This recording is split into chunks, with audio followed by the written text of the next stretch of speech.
Seltzer Kings. Podcasts. I found a kid who swings a golf club like a dream. I'd like to try to qualify him for the U.S. Amateurs. Coming to Apple TV Plus. What's your name? I'm not into older guys, but I'm flattered. A new comedy series, Stick. I don't want to go on this trip. Your mouth's saying one thing, but those eyes are saying something else. From the home of Ted Lasso. This is your shot at redemption? This is your mulligan? Owen Wilson. This game takes and it takes. The game's finally giving me something back. Stick. You know Arnold Palmer? Iced tea, lemonade, mix it. I'm missing a nap for this. Streaming June 4th on Apple TV Plus. The Devil and Caleb Black is an original audio production written, edited, performed by me, Dave Bledsoe, the host of What the Hell Were You Thinking? It's produced by Gavin St. James. All the names used are fictional, or when they are real, they are used for the purposes of fiction. My Papaw's real name was Willie. The locations mentioned are all real places, taken from the mountains my grandparents lived in Polk County, Tennessee, and the surrounding area. This podcast is performed without the usual profanity because my Papaw never approved of that kind of language, except when he accidentally let one slip. We hope you enjoy.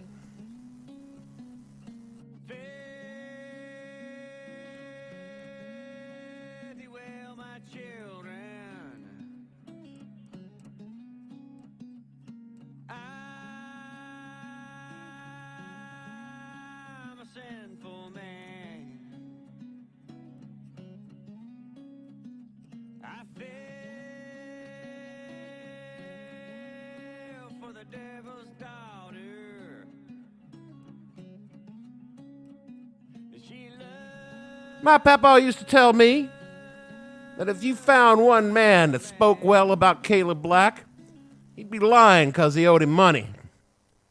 Because people were afraid of Caleb. It wasn't because he was as big as the side of the mountain, or that he was a mean drunk, or how when Caleb Black got drunk he liked to start a fight with you, or that he lied with every word he said.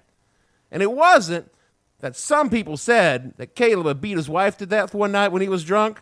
Nobody ever said that where Caleb Black could hear him.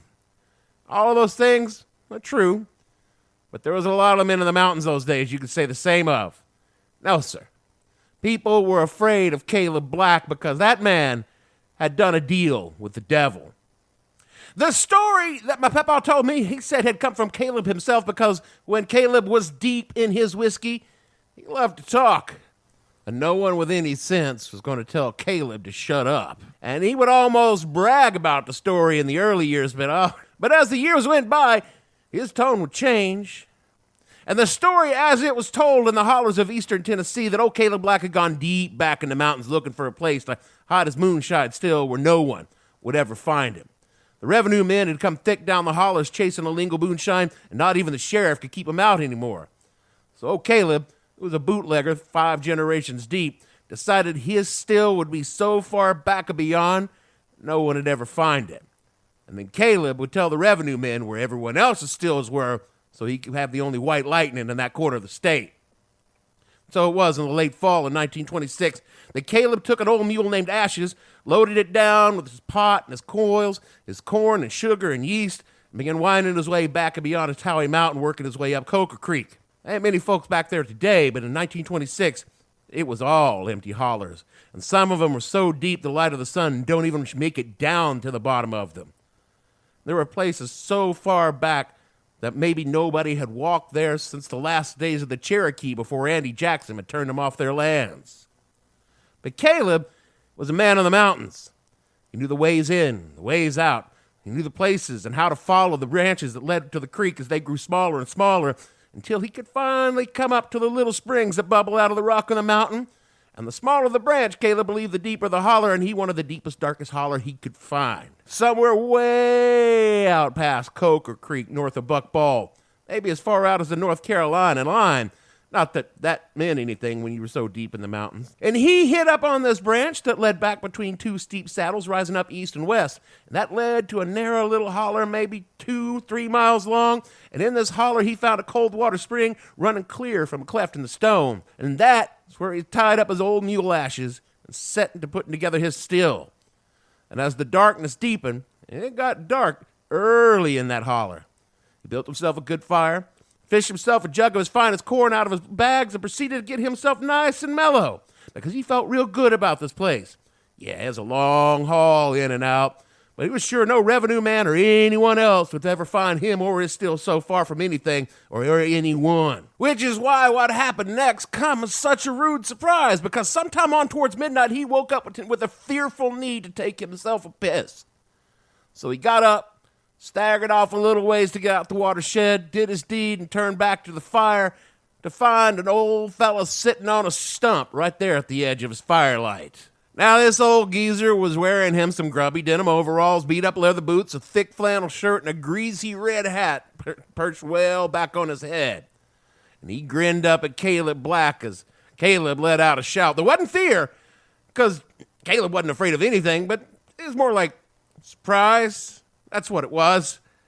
Now, even an honest man, which Caleb Black never was, carries himself a gun when he goes walking through the mountains. You got bears and mountain lions and, well, tales of darker things that live up in the wild places. So he always had a gun with him. It's probably because he has drank so much out of that jug of shine that he didn't notice until he reached for it that his gun wasn't on his hip. It was lying in plain sight on the bedroll, not but an arm's reach from the old man on his stump. Caleb probably figured it fell out in his sleep, so he reached down for the big-bladed hunting knife he kept well sheathed in his right boot, only to find that, too, was gone. Fact of it was, that old man was using his hunting knife to clean out the grime from underneath his fingernails. Then he looked at Caleb with what my Papaw would call a big old shit-eater if my granny wasn't nearby, and says, "You looking for this, boy?" holding up Caleb's knife. Now, Caleb Black, braggart, thief, most likely a murderer, but he wasn't a coward. Everyone knew that. So he drew himself up to get ready for a fight, and this old man wanted to do it that way, then Caleb was passing sure he could handle him. "What do you want, old man? What the hell are you doing at my fire in the middle of the night?" And the fellow smiled at him, tossed the knife point down in the dirt between his feet, and said, "Oh, come on now, boy, you know who I am. You've been doing for me for most of your life, and you even liked it.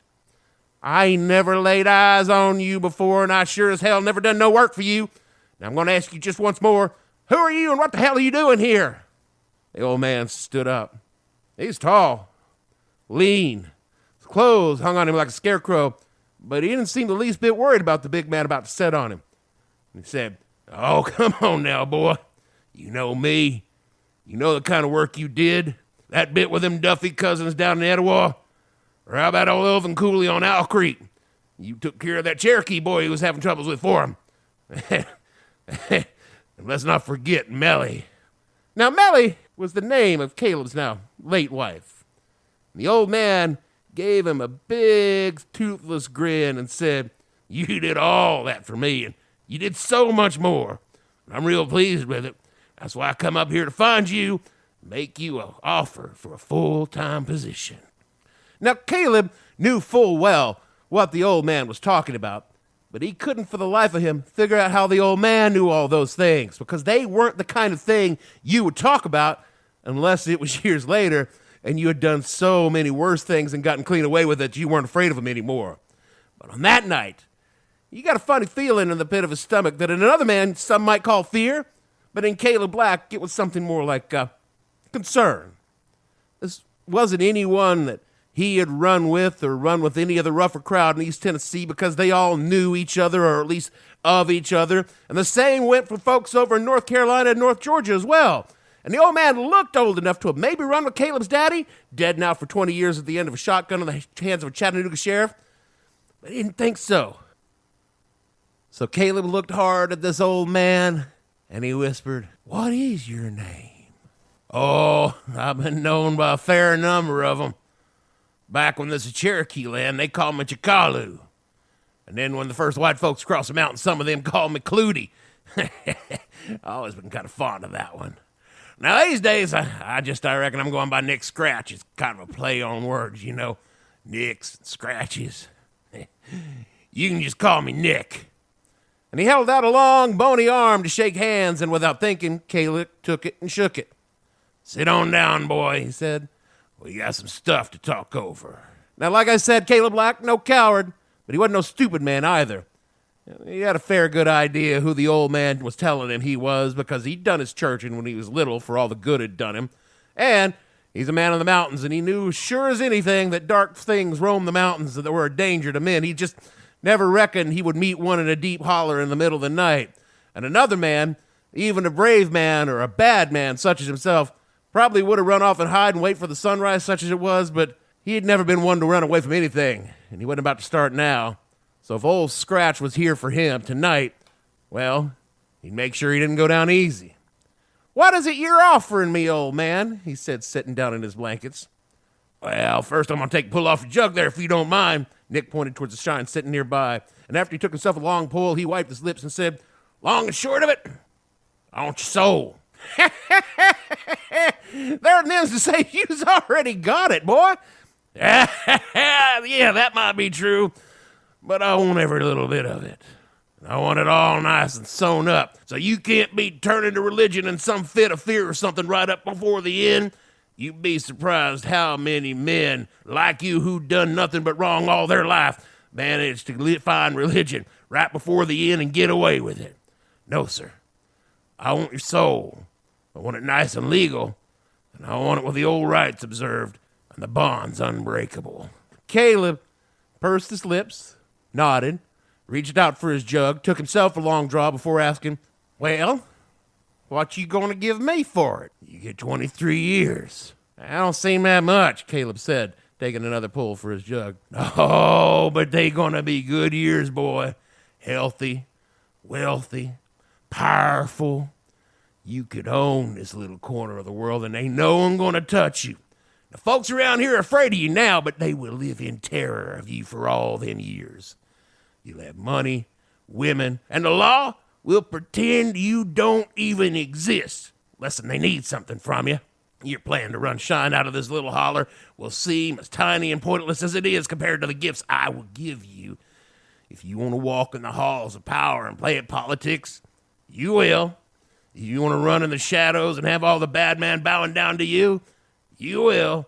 I'll give you this, and so much more, for 23 good years." Caleb sat and thought for a long, long minute before he answered. "Now, I still don't see what you get out of it, besides my soul, I mean, which you's probably going to get anyways. Why are you making this offer, or why are you making me this offer?" he asked. Nick gave him that grin again, no teeth, all black-mouthed, and said, "Because you're the kind of man who would ask a question like that. Yeah, I'm going to give you jobs from time to time, things to be done, people to be done for, but nothing you ain't already done already, and I don't imagine it'll trouble you much to do it again. I got business in this part of the world right now, and I need reliable people and places to make things work right for me, and I know you are those kind of people." Caleb stared hard at Nick, thinking hard before he spoke the next words. "If I do this, and I ain't saying I am, what's the catch? My granny would always say the devil don't do no deals without no catch." "Yeah, there's always the catch, but it ain't a big one. You see, the catch is you get to spend all them years knowing that they come to an end. You're what, 27 now? And as them years go by, you're going to become obsessed with how few of them you got left. And the closer you get to 50, you're going to start to worry more and more about the costs." Nick spread his arms out, and his tone became as smooth as honey now. "But that ain't none of my doing, boy. That's all in your head, not mine. All you need to know is for most of them years, you won't even think about it. You're going to be so happy with what you got and all you can do, it won't bother you until the end, when it comes time for me to get everything back and your soul." And like I said, Caleb Black not stupid. He knew the old man was double-dealing him, but he was a young man. And a young man is anything but far-sighted. And Caleb figured there was no promise that he would even live to see 50 years old in the first place. Well, with the life he was leading, and should he live that long, there was a better than fair chance he'd spend most of those years, if not all of them, behind bars. So what if he only had 23 years of all the things that young men like him dreamed of? At least he got those. So that was when Caleb Black stuck out his big hand for Nick Scratch and said, "You got yourself a deal." Nick smiled this time, his lips thin and his eyes glittering in the fire, and lifted up the hunting knife between his feet and handed it to Caleb Black and said, "You're going to need to open up a vein on it, boy. Just a little bit. Won't hardly hurt at all." And after the deal had been struck, the two set up until dawn as Nick told Caleb what to do and how to do it.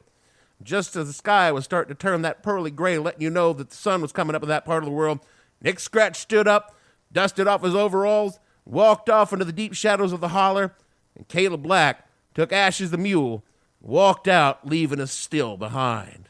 Now, my papa used to say that if you could find it in that black holler way out past Coca Creek, that still is still there today, just as pristine as the day he set it up. The corn and the sugar and the yeast, all just as fresh as the day it come off the shelf. And if someone could find it, they could make their own deal with Nick Scratch, just like Caleb Black did back on that night back in 26. You know, my papa always said, too, it'd take a fool to even search it out, because only a fool and an evil man would hold truck with a devil like that. But this ain't where our story ends, friends. Bloodshot, your eyes drop and the skin's all wearing thin. There's no one here to tell you about the depth of the water or the trouble that you're in. You're dancing with your demons, baby. You forgot your former life. And it was hard swimming once, and now you're daily diving in. And I'm bringing home the rain. I can tell you, friends, that old Nick was as good as his word, or at least as good as word as the devil can be. Caleb Black came back from that holler within 6 months. Every bootlegger in the southeast corner of Tennessee, western North Carolina, and North Georgia was kicking money to him. Those who didn't found they just couldn't keep a still up. The revenue men had find it, or that old still had blow up for no reason at all, and a few of the harder men just went up the holler, and they didn't come back. By the time Prohibition ended in 33, Caleb Black was running speakeasies and roadhouses all over Polk, Whitman, and Monroe County, and by the time the war started in 41, they was from the Virginia line all the way down to Atlanta, and from Charlotte all the way over to Nashville. And these are the kind of places where respectable folk didn't go, but the soldiers that trained all across the South, well, they loved them. There were women for rent, gambling to relieve them of their paychecks, and if you were the sort of man that was looking for a more exotic diversion, anything from heroin to children, well, you could find them at Caleb Black establishment. And if the law noticed anything, well, he never did anything. And in a few years, Caleb was backslapping with politicians. Oh, he never held office. It wasn't his way. He was just a good old boy from nowhere. He far preferred to be the power behind the powerful. He had his fingers in Works Project Administration deals, and when the Tennessee Valley Authority began buying up all that land to turn electricity on across the Appalachians, you'd be surprised how much of that land they had to buy from Caleb Black, and he hadn't owned it till right before they wanted to buy it. When Eisenhower's and the highways needed to be built, Caleb Black was the one selling the right-of-ways and made sure there wasn't no label problems for the government. He was owed favors from folks across the South, and when he asked for something, he got it. Everyone knew who and what Caleb Black was. It's just that nobody seemed to care. And through it all, Caleb would get jobs for his benefactor. He crisscrossed the South in his powder blue Cadillac, and where he went, not long after, maybe a church had burned or a lynching would follow. He made sure that red lines were drawn on maps to keep black folks from buying houses where they ought not, and when the white folks in Little Rock blocked the way into that school, well, there was a powder blue Cadillac that could be quietly seen pulling off just as the cameras start rolling. When the Battle of Athens took place in 1946, Caleb Black was whispering in ears on both sides, and he made sure that everybody involved had plenty of guns and ammunition. When a powerful politician needed persuasion, be it by luring him into a compromising position or just see that they weren't there when the vote was called, you can be sure that Caleb Black and his beloved blue caddy had been nearby at the time. He sold drugs, he sold people, he arranged murders and murdered some with his own hands. He forced businesses to toe the line and pay their insurance. And through it all, he still ran the bootleg liquor trade for most of southern Appalachia. And when Italian gentlemen came calling from out of the north, well, they met with Caleb Black, And when they needed things taken care of down south in that part of the world, they paid him to see that they got done. If elections needed to go a certain way, or be they local or national, Caleb Black was the man you needed to see. He had his hand outstretched to shake, and had his palm greased for his little bit of help. And sometimes he'd be sent on jobs that made no sense to him. He'd just be told that sometimes someone needed to go, and that person had no power or influence at all, and Caleb Black had to see to it personally. There were always jobs like that. He'd be told that's what Nick wanted, and he would make sure that that happened.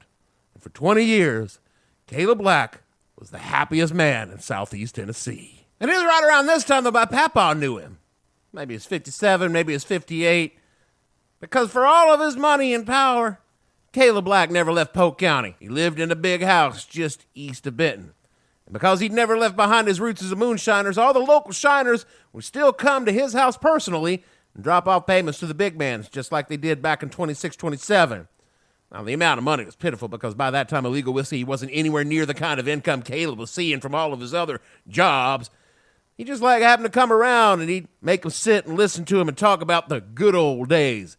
And they'd do that if they knew what was good for them. And my Papaw, who wasn't really a moonshiner, I mean, he ran a little shine just to keep his kids fed, and a lot of folks did that at the time. Just a little side hustle to help out when times were lean, and they were always lean in the mountains. Well, sometimes he had to drop off that money there. He told me that more and more, when he went to Caleb's place to pay his dues, the man would already be drunk and rambling. He was always drunk and rambling. He just sat drinking raw moonshine from a mason jar pistol in his hand and would rave that it was all coming to an end and how the old man had put a hex on him that night. And one particular very bad afternoon, when Papaw had gone to leave just a little $20 with the boss, Caleb held that big old .45 pistol he'd had with him that night he first met Nick and ordered my Papaw to drink. My Papaw wasn't a drinker. He's a good Christian man. Now, yeah, he might have sampled for quality from time to time, but he was never one for being drunk. When you were staring down that big bore of a 45, you took a drink when it was offered. Willie, Caleb slurred at him, you believe in the devil?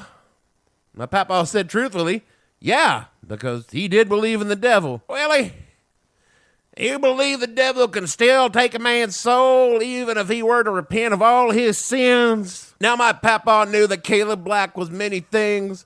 A mean drunk that'd start a fight with you when he was drunk, and he was always drunk, and then he lied with every word he said, and he'd beat his wife to death one night and he was drunk.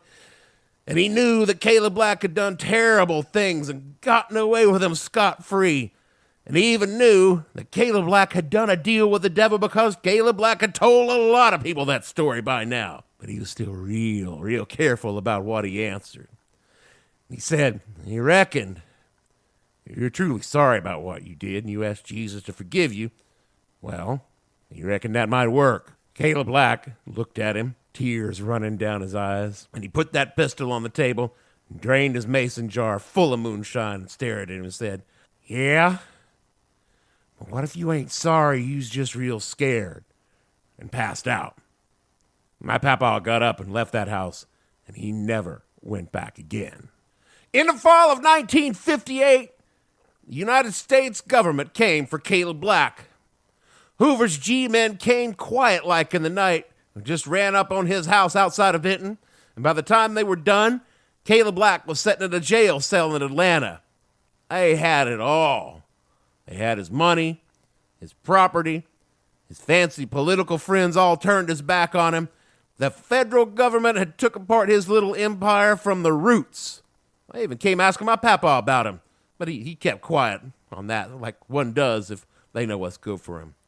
23 years Caleb Black had all he had desired, just as promised, and as promised, he lived in fear the last few, and old Nick Scratch, right before the end, got it all back. And on top of all that, Caleb Black was in that jail cell, slowly dying of liver cancer, turning yellow, just waiting for his time to run out. Now, this last part is just what my Papaw said he had heard. He didn't say it was true, didn't say it wasn't. He just said that's what he'd heard. that in the late fall of 1959, a tall man in a baggy black suit showed up at the jailhouse in Atlanta where Caleb was waiting for his trial. And that man took Caleb out of there when he left. And they drove north to Tennessee, where they passed into the hills and up the mountains of Polk County in that fancy black Cadillac along State Route 30, then up over Towery Mountain, down some old logging roads that led back over towards Coker Creek, tires crunching on gravel as it disappeared into the dark, them red tail lights of that big caddy staring back in the dark like, well, you know, a beast disappearing into the night. And it finally disappeared deep in the hollers where no one goes and no one knows even today. And that was how Caleb Black didn't stand trial in Atlanta for all he had done. But he never come back home either. He was just gone. And all the folks decided not to talk about it, not to talk about any of it ever again, because everyone knew that Caleb Black had done a deal with the devil. But hey, that's still up there if someone wanted to go look for it.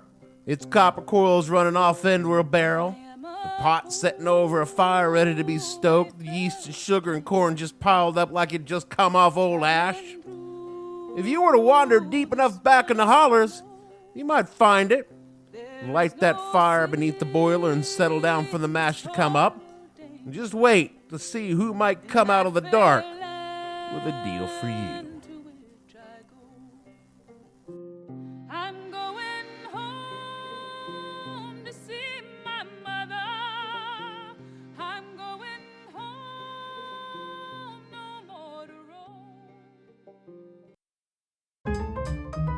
Whatever the occasion, effortless elegance is right this way. Because Hilton brings you new ways to stay courtesy of the Nomad London. And it doesn't stop at award-winning dining in a space draped in velvet and illuminated by vintage chandeliers. No, this day goes beyond with unparalleled personalized service and attentive hospitality. Oh, and did we mention the Nomad London can be booked using your Hilton Honors points at Hilton.com? Hilton, for the stay. Llegaron los nuevos McCrispy Strips, listos para aventurarse en la mezcla de mayo ketchup, la barbecue que quedó en el fondo de la cajita, hot fudge sundae y en la nueva creamy chili McCrispy Strip dip. Los nuevos McCrispy Strips, ahora en McDonald's. Ba-da-ba-ba-ba. Well, sir, that's it for this week's show and for Spooktacular 2022. This isn't the show I planned for this week. I'd planned for the past 2 months to talk about old Al Crowley, but, I got in a fight with a bunch of Satanists, and that was a whole thing. So I figured I didn't want the Thelemites on my ass about facts and stuff like that. And then this story just come bubbling up my brain like a big old pot of sour mash on a white oak fire, and so I reckon I wrote it down and I just told it to you. Should go without saying, this is a work of fiction. My Papaw never told me a tale about anyone like Caleb Black. But I like to think he would have if I were a little bit older. So I hope you enjoyed this little tale. I don't do a lot of fiction, but I like to dabble from time to time, and I think it turned out pretty good. And that's where I'm going to leave it. And so for me, Dave, buy 100-pound of yeast and some copper line, because everybody knew he made moonshine. Bledsoe, producer. Now the revenue man wanted Granddaddy bad, so he headed up the hollow with everything he had. Are those words supposed to mean anything? Gavin, and all the fictional bootleggers on this show, we want to say, it's before my time, but I've been told he never came back from Copperhead Road or that holler up past Coker Creek. We'll see you all next week. He only come to town about twice a year to buy 100 pound of yeast and some copper line. Everybody knew that. What the Hell Were You Thinking stars Dave Bledsoe and features Gavin St. James and several fictional minions. The show is produced by Kimberly Steele and a part of the Seltzer Kings podcast network. You can find more information on the show on their website, whatthehellpodcast.com, or on Twitter at @thehell_podcast, or on Facebook as What the Hell Podcast. Thanks for listening. I have no ending for this, so I take a small bow. Seltzer Kings podcasts.